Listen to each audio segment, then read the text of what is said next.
A tragedy strikes the Midwest and the media won't let it go to waste. California has become a sanctuary of evil. Gavin Newsom, the governor of California, needs to learn a book. And the assault on art and history continues. This is Gene, and you're listening to Dumbasses Talking Politics. Hey, this is Gene. Welcome back to Dumbasses Talking Politics. As you can tell, I have not been called to jury duty. I had 2 days. 2 days through. 3 more to go. So hopefully I won't get called in, and if I do, you won't hear from me. Okay, good news. I am 1.5 chapter away from finishing my book. Yay! Writing it. I still have to edit it, which I think will take about 2 weeks, and then I can start putting that bad boy out and seeing if I can get it published. I may, depending on how well I write tonight, I may go out and take a couple days off from my podcast just to finish this book. But the editing part is easy. I'm really excited about it. I think it's a pretty good book. I think the editing might take me a little longer than 2 weeks because I think I got... The great thing with writing is if I do it consistently, which I have been doing it consistently, at least a half hour to an hour a day I spend writing, at least a half hour to an hour a day I spend typing, because what I actually do is I write it out first, then I type it in, and I make corrections there. That's why editing is typically not very long for me, because I'm editing. I've written the chapter twice before I even get to editing. So that helps out. Again, my dad will be helping me with my art. I have to work on that. I have to get him what art I want him to put in. So that's good. That's great news. And I'll tell you what I'm going to do. If I have to take a couple days off, take the rest of the week off, especially if I have to go to court, well, that's perfect for me. If I have to go to court, I'm just going to go to court and do the writing while I'm waiting to get kicked off a jury. So we'll see. All right, so we've got a huge tragedy in the Midwest. At least 30 tornadoes were reported throughout Arkansas, Illinois, Kentucky, Mississippi, Missouri, and Tennessee. The largest tornado that struck the region tore more than 200 miles of Kentucky apart. It is just an absolute disaster. The death toll right now is over 100, but it's expected to go higher. There was an Amazon facility that was ripped in half. There was an old folks' home that was destroyed. People were killed there. 2 people, I think, were killed in the Amazon facility. On Saturday, multiple disaster and humanitarian aids groups were deployed to multiple states to help tornado victims, including the Red Cross, the Salvation Army, World Vision, and Samaritan's Purse. California sent search and rescue specialists to help Kentucky. You know, and this is what I love about the United States. When disasters hit, and it's not just within the United States, we do this throughout the world. You may remember the tidal waves in Japan and Malaysia and India, earthquakes in Mexico and South America. The United States is always there to help. And it doesn't matter at that point. Like, California is the most far leftist blue state in the country. And Kentucky is one of the most far-right red states in the country. And you know something? It doesn't matter at that point. And that's what we really need to get into, is forget about the politics. Our citizens are hurting, and we need to help them.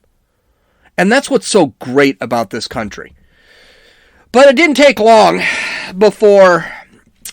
You just can't let a good tragedy go to waste, especially a tragedy that's killed people. You've got to use that to push the narrative, constantly push the narrative. Listen to Joe Biden and him pushing his narrative.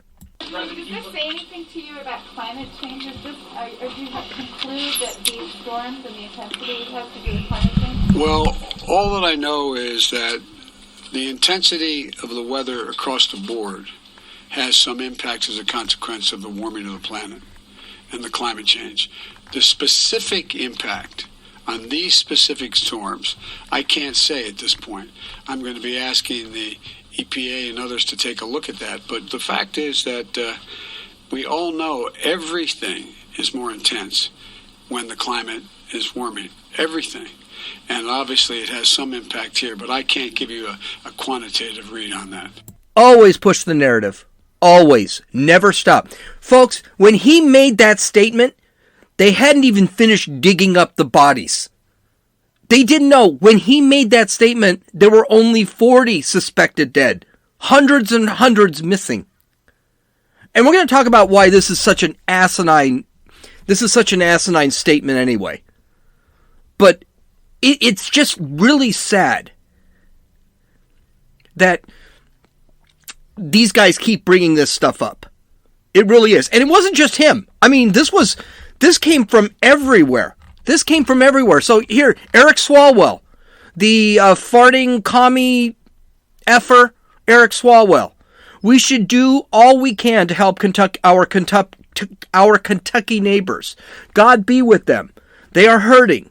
But do not for 1 second forget that Rand Paul has voted against helping most Americans most times they're in need. In other words, Rand Paul is a murderer. Rand Paul caused the tornadoes. Jameel Hill tweeted, "We know Rand Paul is a heartless hypocrite. The people in Kentucky deserve the relief regardless of their buffoonish leadership. But if Dems don't use this against him and his party in the future, it is a missed opportunity." Again, deaths of 100 people is a missed opportunity. Mark Ruffalo, who's a complete moron. I don't even know why anyone listens to the guy. All he does is make crappy movies. This is what climate catastrophe looks like. It's going to get worse from here. Now it's time to fight for our suffering and despairing youth. Oh, these guys. And there were plenty like that. I mean, they attacked Rand Paul, they attacked Mitch McConnell, who are from that state. Guys, it just happened. The bodies that were found aren't even cold. People are still digging up bodies, and they're bringing this stuff up. Okay. I am reading a fantastic book right now called, what's it called here? Apocalypse Never. Why Environmental Alarmism Hurts Us All by Michael Schellenberger. And Michael Schellenberger, he is a leftist. I take it back. He's becoming a moderate Democrat. He's still very progressive. And when he wrote this book, he worked for an environmentalist group. So this guy is no conservative. And he says in this book, and it's a big book, it's about 300 pages, with probably another 150 pages worth of notes. He says that this kind of crap about environmentalism and climate change is garbage, and it's actually only hurting people.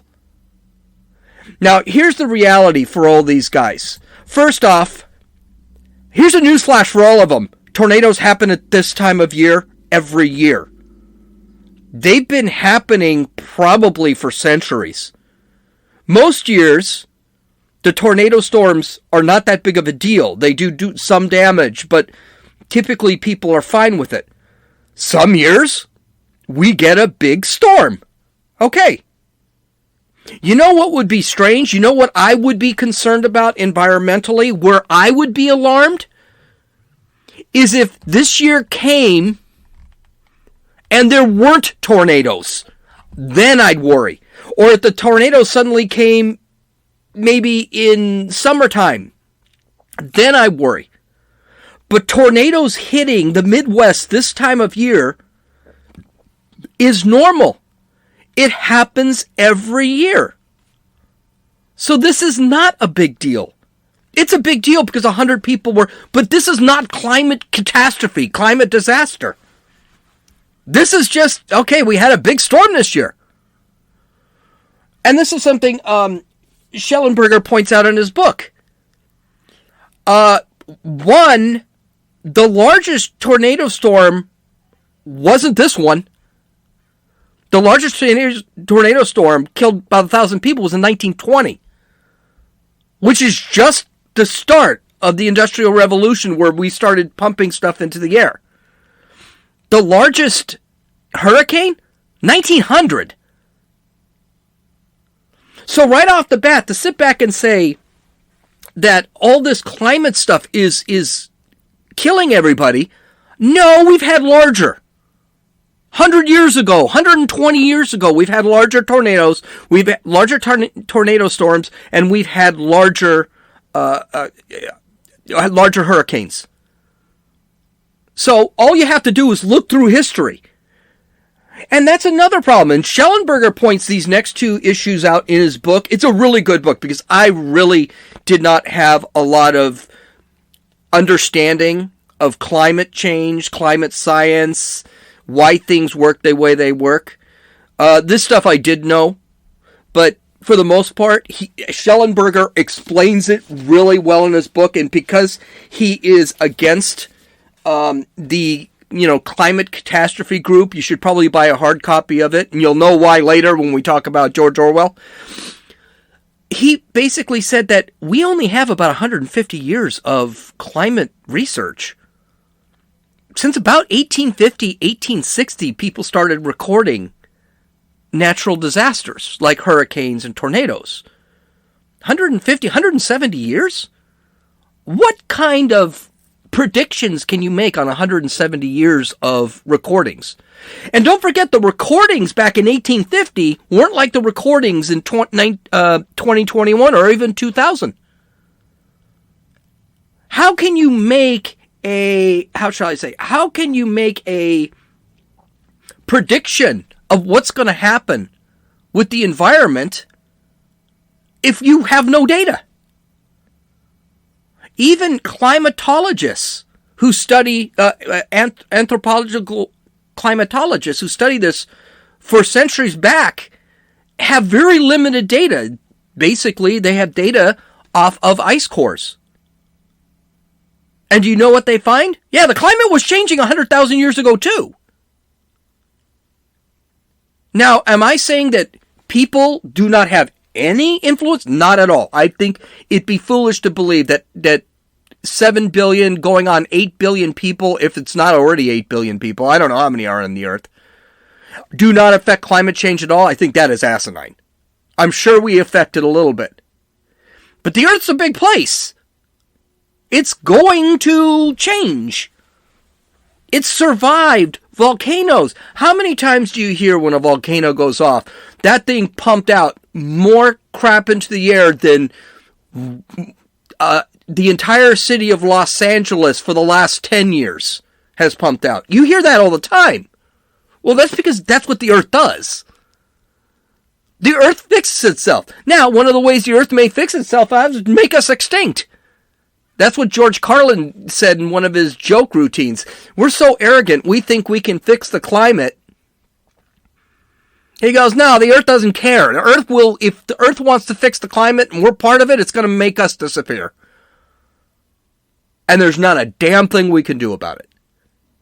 Finally, one of the biggest reasons that this became a disaster is because the United States is flourishing and these areas are more populated than they used to be. It's like when they talk about hurricanes and the damage, the billions of dollars of damage that a hurricane does. Well, the reason there's a billions of dollars of damage, it's the highest level of damage, even though the hurricane wasn't as bad, is because there's just more people there.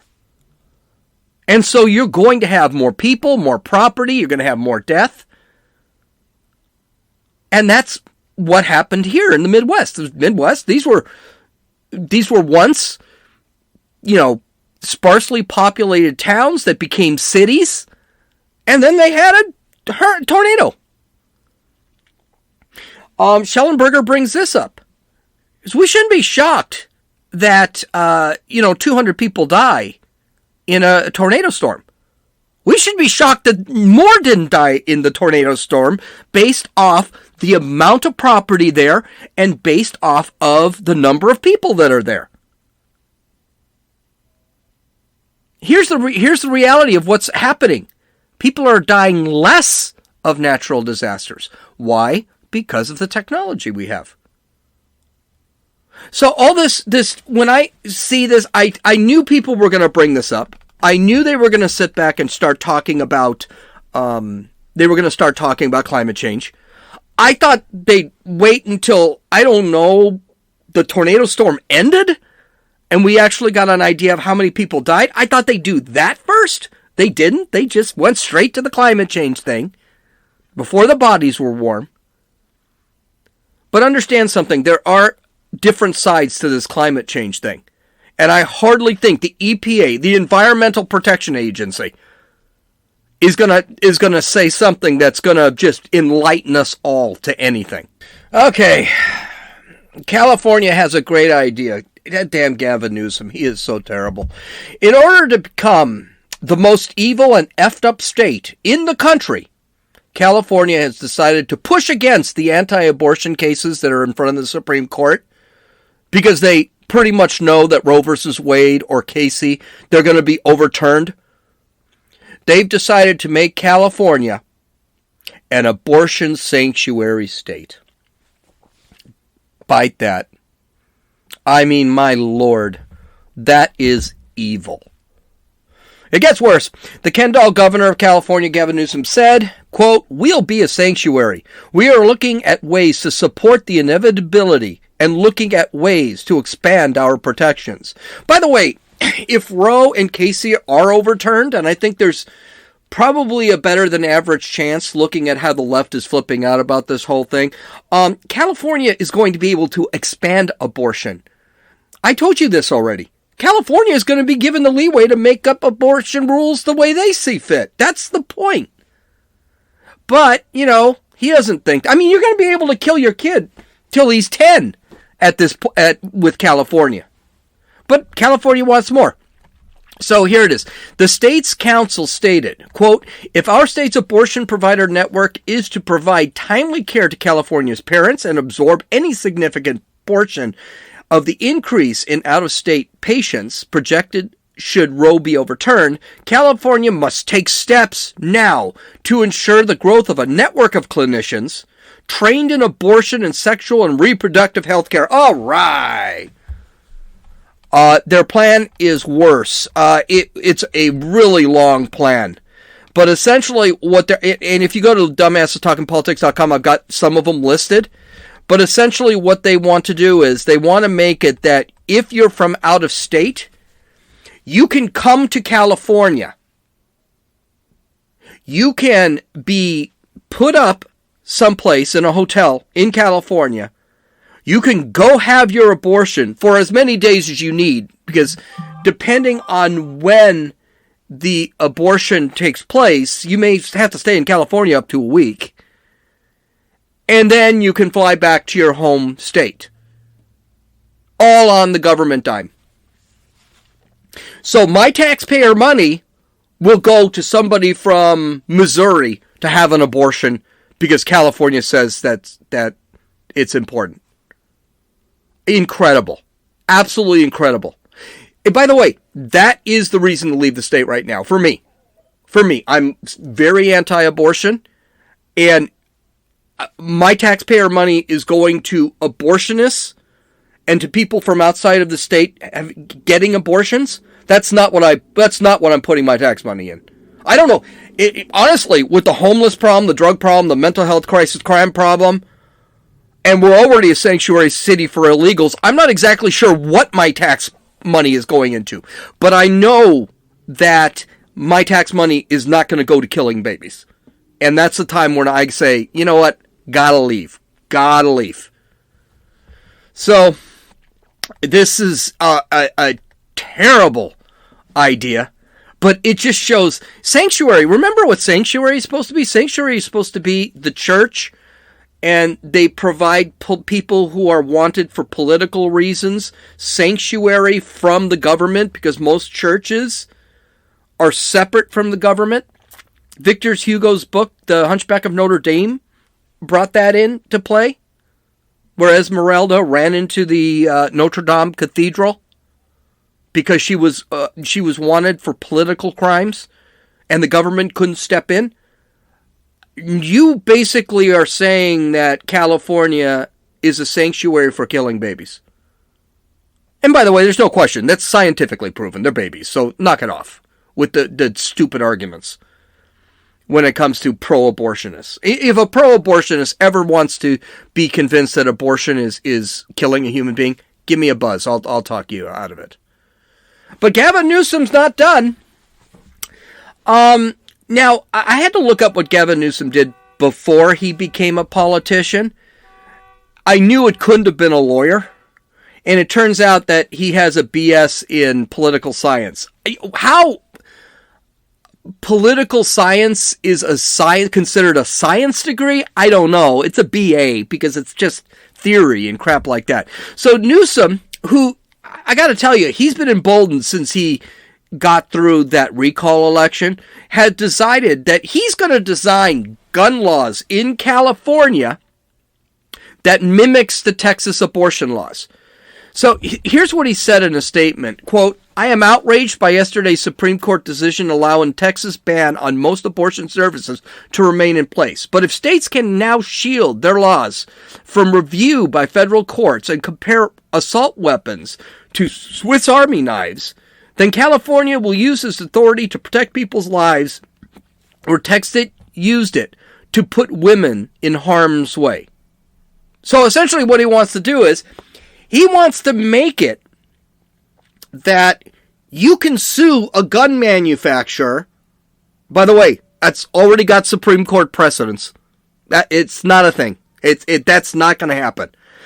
You can sue a gun manufacturer in California if a gun was used in a murder.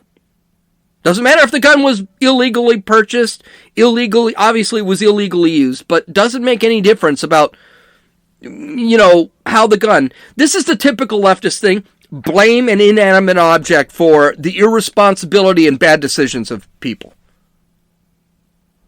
Now, I do want to get something really straight here. California has crises beyond all belief.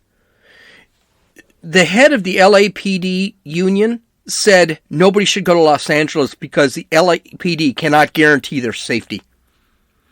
Homelessness and drug addicts are passed out in front of homes. We have smash and grab robberies left and right. Murder is up in the state. And now Gavin Newsom wants to spend taxpayer money on giving abortions to people from out of state. And he wants to take away the only way we can protect ourselves, our own guns, because we can't count on the police. They're being defunded. Now, good news is this isn't going anywhere. No matter how Gavin Newsom spins it, he needs to learn a book and actually read the Constitution. He thinks abortion is a constitutional right. There is nowhere in the Constitution where abortion is a constitutional right. It's never mentioned. And that's what the Supreme Court is figuring out right now. It's not mentioned. So how can we sit there and say it's a constitutional right? Roe versus Wade had it wrong. Casey had it wrong. The problem that Gavin has is it is explicitly said that you cannot take away arms for American citizens. They have a right to arms. They have a right to bear arms. So it is explicitly said in the Constitution. Now, before, I know he's going to sit back and he's going to say, well, they didn't know about, AR-15s. No, in the 1800s, people owned cannons. They did know that there was weaponry that went beyond the musket. And they allowed you to own that. As a matter of fact, I'll give you a step further. Not only did they allow you to own a weapon, they required you to own a weapon because they had just won the Revolutionary War and they wanted to make sure that they could form militias at the drop of a hat. Or that people could form militias. That's the other thing that the left always points out. Well, they say militias, only the government can form militias. No, That's not what it says. There are a couple of commas in there that throw it off. People should be allowed to form militias. All those militias that you see over in Montana and Idaho and all these things that the government says they're trying to overthrow the government, blah, blah, blah, those are legal. Those are protected under the Constitution. They can form that militia. They're supposed to form that militia. The Supreme Court, on the other hand, there's no right to privacy in the Constitution. There's no right to abortion in the Constitution. So the Supreme Court is saying, well, Roe versus Wade and Planned Parenthood versus Casey overstepped their boundaries. So we're going to overturn both and then let California decide what they want to do with abortion. At this point, if those precedents are overturned, all the Supreme Court is doing is ruling that abortion isn't in the Constitution, which it isn't. The guy needs to learn to read. Or at least look at the Constitution, for Christ's sake. Okay, and our last few stories here. The war on art and history continues on, except now the left is being really obvious about it. I wanted to talk about these stories last week, but I never got to them, which was a good thing because the Notre Dame story just came out. Okay, so a statue of Confederate General Robert E. Lee, which is about 100 years old and has stood in Charlottesville, Virginia for that time, is being taken down. All right, it's being taken down. It's going to be put in a museum. No, it's not. It will be donated to an African American heritage organization, and then it will be melted down into bronze blanks, and then another statue will be created of it. According to the Daily Wire, quote, the City Council of Charlottesville voted unanimously 4-0 to donate the bronze equestrian statue of Lee, which was removed by the city in July, to the Jefferson School African American Heritage Center, whose initiative, Swords into Plowshares, received the support of people and organizations including the descendants of enslaved communities at the University of Virginia, as well as descendants of slaves who worked in Monticello, the home of Thomas Jefferson, Fox News reported. Now watch that, because they're coming for Thomas Jefferson too. Thomas Jefferson will be the next one. It won't be just Robert Lee. The organization will also inform the public of the project's development via a community engagement process. The organization raised $590,000 to finance the project, so they spent about $600,000 to get the statue just to destroy it. According to Jefferson School's executive director, Andrea Douglas, quote, our hope with Swords into Plowshares is to create something that transforms what was once toxic in our public space into something beautiful that can be more reflective of our entire community's social values. We're giving people opportunities to engage with our own narratives and our own histories. There is no own narrative and there's an own narrative, but own history. History is history. It happened. That's it. But hey, we gotta make history subjective, right? It cannot be that this happened, and we just must acknowledge that happened. Slavery happened. We must acknowledge it. We must change it all. This project offers a roadmap for other communities to do the same. Remember how leftists said they wouldn't destroy art? That they just wanted to move it out of the public view? Yeah, no. They want to destroy art.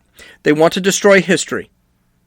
This 100-year statue is going to be destroyed and probably made into some crap like George Floyd. They'll put a bronze statue of George Floyd, that criminal, out there. And that was a guy. By the way, when are they going to start tearing down Lincoln statues? You know that's got to be coming. All right. Going woke. Okay, the 900-year-old Notre Dame Cathedral cannot escape wokeness. According to the Daily Wire, quote, the plans overseen by Father Gillis Druden, including removing confessionals and altars from the 13th century edifice and replacing classical artwork and sculptures with modern street art. The Culture Ministry has confirmed that street art pioneer Ernest Pigeon Ernest, yeah, that's a weird name, as well as other modern artists such as Anselm Kiefer and Louis Bourgeois, are among the names being considered for display when new art installations replace some of the little-used 19th century confessionals, reported the AFP. The plans to renovate the interior Gothic... Okay, first off, they are removing confessionals and altars. Maybe I'm way off here, but those are kind of important places for a church. A Catholic church. Anyway, continuing with this. The plans to renovate the interior of the Gothic masterpiece, which suffered a devastating fire in 2019. Looks more like that fire was on purpose now, doesn't it? That destroyed the spire and most of the roof, also reportedly include dedicating one of the side chapels to the theme of environmentalism.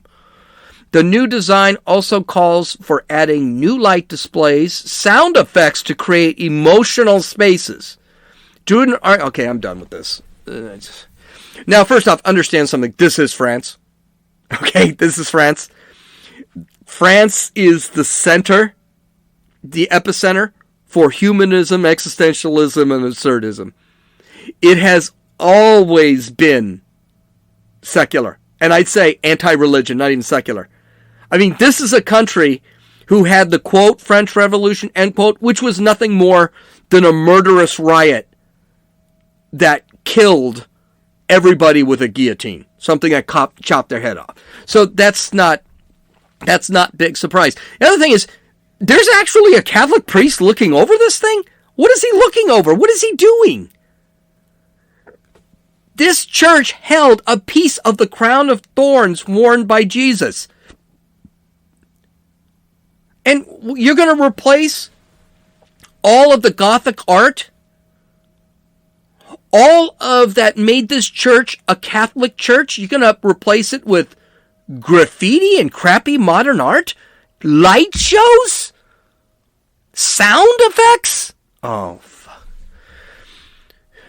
But here's the thing. Not only does the woke have to destroy history, not only does the woke have to destroy art, they also have to destroy religion. Religion is a bad thing. Don't forget, religion is the opioid of the masses.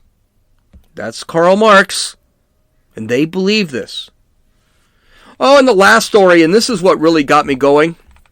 The estate of George Orwell has decided to approve a feminist retelling of 1984, written by George Orwell. And what they're going to do is they want to take it that the main character, Winston Smith, he had a lover named Julia. They wanted to do it from her point of view. Absolutely incredible. George Orwell must be turning in his grave at the thought his own family doesn't even understand the concept of his masterpiece. Just to review some things, because I've read 1984 about 3 times. Winston Smith, it is a slow book, so George Orwell was really long-winded in this book, so I had to read it a couple times. I read it in high school, didn't really catch it, was very disturbed, then I read it a couple more times. Just to review on how the book...